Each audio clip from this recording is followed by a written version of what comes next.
दोस्तों, question answer session में आपका स्वागत है। आज का टॉपिक है मौर्योत्तर काल। ये टॉपिक महत्वपूर्ण है IAS, PCS, JRF net, PGT, TGT, DSSB और अन्य एक दिवसीय परीक्षाओं के लिए। हमारे नए कोर्सेज शुरू हो रहे हैं जो पीजीटी, टीजीटी, जेआरएफ नेट के लिए हैं। आप उसमें एनरोल हो सकते हैं। आइए क्वेश्चन आंसर सेशन स्टार्ट करते हैं। पहला प्रश्न, गांधार कला पर विशेष प्रभाव था। ऑप्शन ए ग्रीक कला, ऑप्शन बी रोमन कला, ऑप्शन सी चीनी कला, ऑप्शन डी ए और बी बोथ। इसका सही आंसर है ऑप्शन डी। गांधार कला पर ग्रीक और रोमन दोनों ही प्रभाव थे। इसके कुछ चित्र आप देख लीजिए। ये बुद्ध की मूर्तियां हैं जो गांधार कला में बनी हुई हैं। अगला प्रश्न, मथुरा शैली में मूलतः किस प्रकार के पत्थर का प्रयोग होता था। ऑप्शन ए सफेद छींटदार, ऑप्शन बी संगमरमर मार्बल, ऑप्शन सी लाल बलुआ पत्थर रेड सैंडस्टोन, ऑप्शन डी काले चमकीले। इसका सही आंसर है ऑप्शन सी लाल बलुआ पत्थर। रेड सैंडस्टोन के पत्थरों का प्रयोग होता था मथुरा शैली के मूर्तियों में।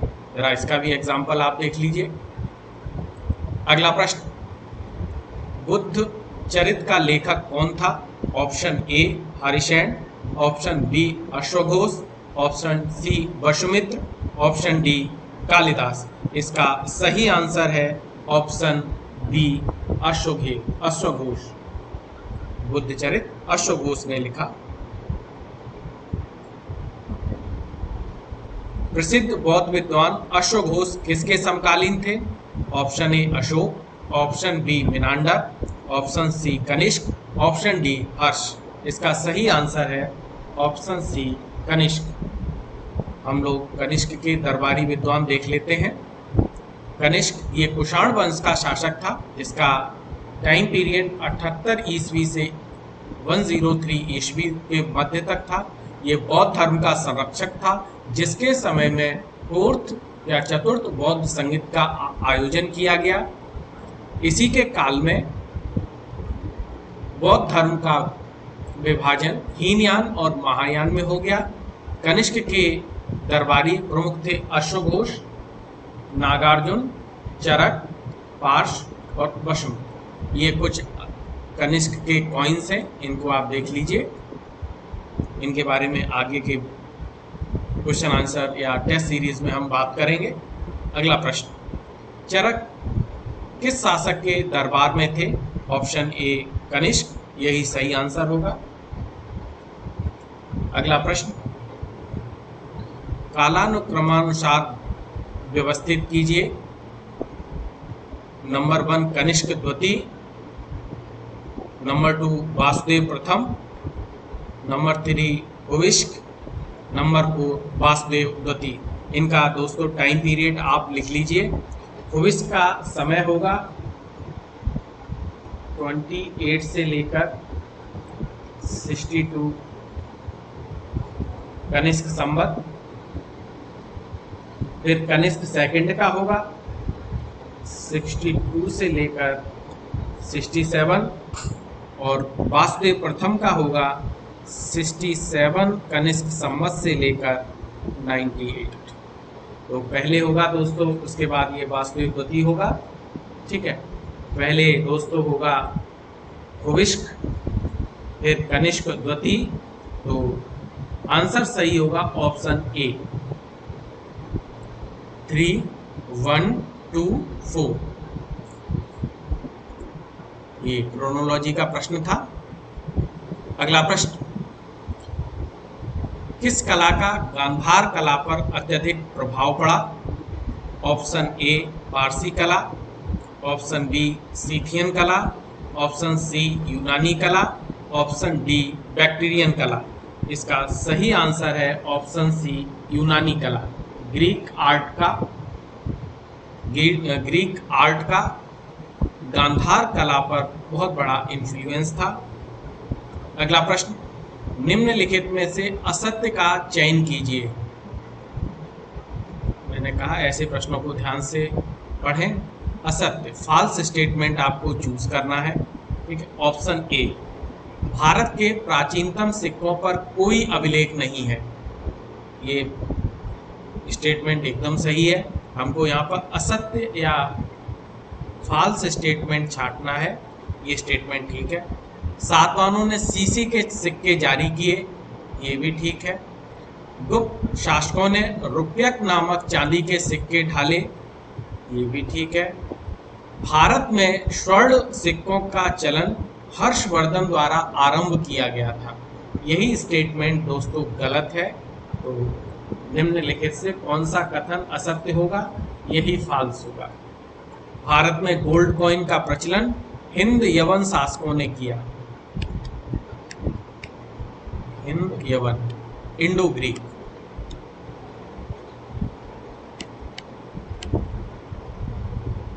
इंडो ग्रीक शासकों ने किया, ये आप ध्यान रखिएगा। ऐसे प्रश्न जरा ध्यान से करा करें आप लोग। पेरिप्लस में उल्लिखित कौन सा बंदरगाह अपने मोती उत्पादन के लिए फेमस था, विख्यात था? Option A Muziris, option B Korkai, option C Tyndis, option D Kondakshala. इसका सही आंसर होगा option B Korkai. Periplus of the Erythraean Sea के अनुसार कोरकई अपने मोतियों के लिए, पर्ल के लिए बड़ा फेमस था। अगला प्रश्न, निम्नलिखित में से कौन सा बंदरगाह कोडुके नाम से the Periplus of the Erythraean Sea के लेखक को ज्ञात था? Option A Arikamedu, option B Barbaricum, option C Korkai, option D Tamralipti. इसका सही आंसर है अरिकमेडु, जिसका कोडेक नाम से उल्लेख मिलता है। अगला प्रश्न, प्राचीन काल में आंध्र प्रदेश के करीमनगर और नालगोंडा जिले किस खनिज उत्पादन के लिए विख्यात थे? ऑप्शन ए आयरन एवं स्टील, लोहा और इस्पात, ऑप्शन बी सीसा और तांबा, कॉपर एवं लेड, ऑप्शन सी तांबा और जस्ता, copper and zinc, option D लोहा और पीतल, आयरन एंड ब्रास। इसका सही आंसर होगा ऑप्शन ए लोहा और इस्पात, iron and steel.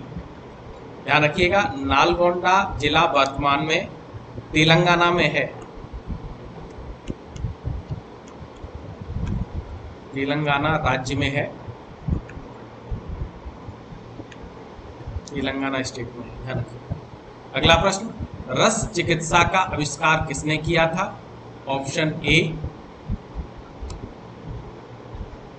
बारामिहिर, option B Nagarjuna, option C Aryabhata, option D Jivaka. इसका सही आंसर है option B Nagarjuna.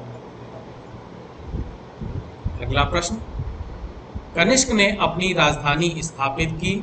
Option A Magadh, option B Gorakhpur, option C Purushpur, option D उपर्युक्त में से कोई नहीं, नन ऑफ द एबव। इसका सही आंसर है ऑप्शन सी पुरुषपुर। इसको पेशावर भी कहा जाता है।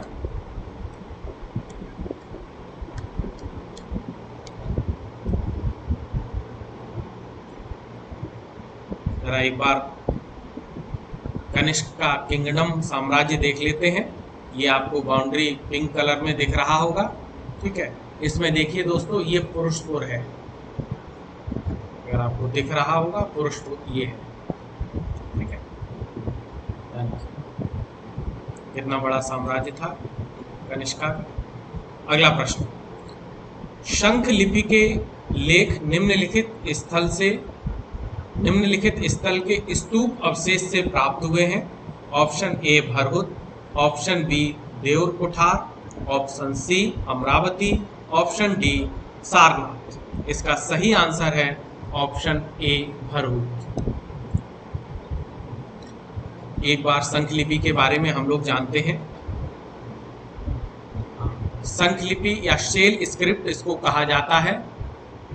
जेम्स प्रिंसेप ने आपको जैसे पता होगा 1837 में सबसे पहले ब्राह्मी लिपि को पढ़ा अशोक के अभिलेखों से। इसके बाद अशोक के अभिलेखों की उन्होंने बताया कि अशोक से संबंधित हैं। फिर उन्होंने खरोष्टी लिपि के पढ़ने में भी योगदान दिया, व्याख्या की जेम्स प्रिंसेप ने। उसके बाद जेम्स प्रिंसेप को उत्तर काशी जिले के बाराहट में एक पीतल के त्रिशूल पर अज्ञात वर्णों में लिखा हुआ एक अभिलेख मिला और 1837 में उन्हें एक आदिम लेख, इसको इन्वर्टेड कॉमा में डालिए, उस समय सबसे पहले इसको यही कहा गया था, आदिम लेखन शैली में उत्कीर्ण उस जैसे 2 और अभिलेख लघु शिलालेख मिले।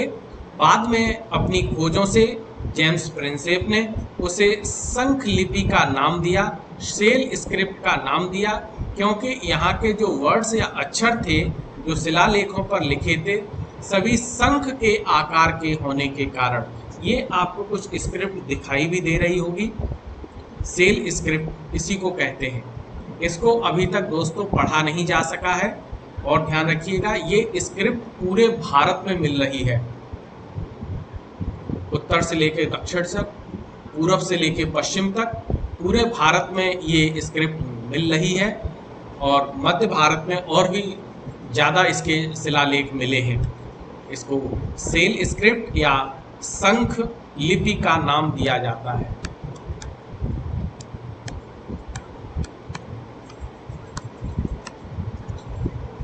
इसका भी